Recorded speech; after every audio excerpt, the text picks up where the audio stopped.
the skin affects your stress levels, and then stress levels can affect your skin. And what I mean by that is, you know, we've all seen it at times of exams or in times of grief or worry or sleep deprivation, that if we're already predisposed to a certain skin condition like acne or psoriasis or eczema, it gets much worse at those times. And in fact, sometimes things like stress are enough to set psoriasis off in the first place.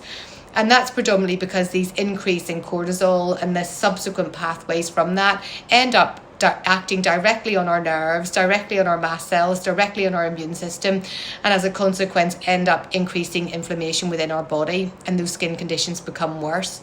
But on the other side of the coin, for people who have skin conditions, whether it's inflammatory and it's very uncomfortable, or whether nobody's able to get on top of it for them, or if it's skin conditions which are very visibly and making them a visible other difference, all of these things can have an effect on how people view themselves, and how they think that others view them ultimately having an effect on how they view themselves and their confidence in the world.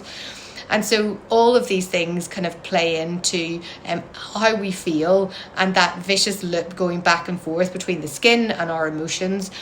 It's not something that's a quick, easy fix by any means. Certainly recognizing that this has happened is definitely step number one.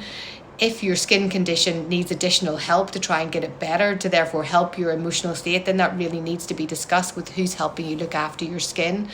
And then also recognizing that perhaps, you know, we all have to do our exams, and perhaps thinking about increasing how you're caring for your skin at that moment, so that your skin doesn't get out of hand as well. If anybody is in these situations, I really, really wish you well, and hope that you're able to find the person to help guide you through them.